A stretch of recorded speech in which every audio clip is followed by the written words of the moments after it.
Hello everybody, welcome back to another Blacksmith Question of the Day. So again, this is Season 2. Not quite sure what episode we are on, but all previous episodes, including Season 1, will be linked up in a playlist down in the description down below. So if you want to go look across the various many questions that I have tried to answer in detail in one of these videos, go check out one of those. So these questions come in on the Forging a Fluted Scroll video, so I'm going to try to answer as many of these as I can. We usually do about 3 of them or so. So let's hop right into it with the first question. First question came in from a Caleb Dunn. Hi Roy, I'm a beginner blacksmith and always struggle with manipulating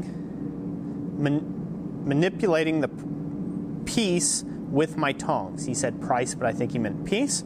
Could you tell me what the lock you slid onto the handle of your tongs was? Thank you. So yeah, great question, Caleb Dunn. Thank you for asking it. Basically, you will see this a lot with different smiths out there, and it's just a tong clip. So basically, it could be anything from a squashed piece of tubing. It could be a C-clip. Sometimes you see all different types and shapes out there. There's some out there that are plasma cut out type clips that have a bunch of notches in them. And all that does is that saves your wrist, so you don't develop carpal tunnel by having to constantly squeeze and hold onto the tongs so tightly. You actually just squeeze it once, throw the clip on, and then you can relax your grip, and it allows you to manipulate the tongs a lot easier, as if they were almost like one solid piece of bar stock, which is a lot handier for most people. Usually when you have problems as a beginner manipulating tongs, is when you go to roll them in your hand, you let off the pressure somewhat and the piece gets slippery out of the jaws. So, so tong clips definitely help with that, and they're lifesavers for your wrist. So, but that's what that was. Let's go on to the next question. Next question came in from Kyer Duhai. He said, how are you holding the tongs with 2 hands full? Are you holding them between your legs? Sincerely, someone who has been very vexed by shaping that requires a chisel. So, great question. Sometimes in the videos it may not be otherwise apparent, especially if I've got a close-in shot. You don't see where the end of the tongue reins are going. I have, and I wear, and I have been wearing for quite a many number of years now, what is called a split leg apron. Some of them will call them like farrier's apron or a shoer's apron, where you have 2 individual legs versus one solid apron in front of you. And what that does for me is that allows me to slip the tongs between my legs and use my thighs, clamping, the thunder thighs that Roy has there, to apply clamping pressure to the tongs, so this way it doesn't kick to the left or the right. One key element to that, this is a bit of a pro tip, don't use this method if you set your anvils up higher than homeboy height. Yeah, that's down here. Gotcha.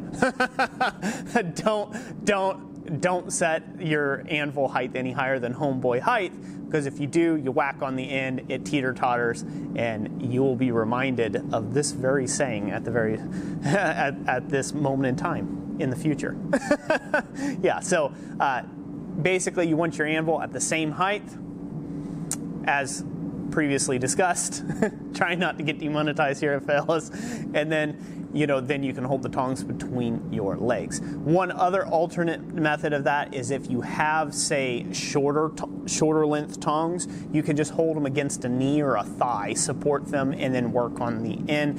That isn't as advantageous. It's more of a balancing act. So I'd rather tuck them between the legs and be able to, do the chisel work that I need to do. So, great question, but yeah, hold them between the legs. It's not a magic trick.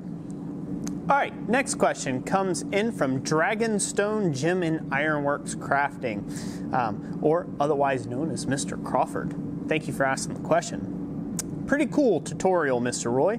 Thank you. May I ask, can one who has really short reins on the tongs use a holdfast on the anvil and steady the work while chasing in the grooves? Thank you. Blessings your way, Crawford out.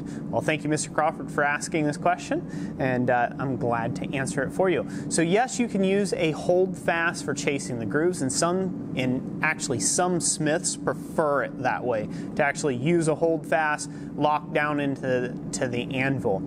I prefer being in the moment to be able to have it locked in a pair of tongs and go right between my legs and get to work.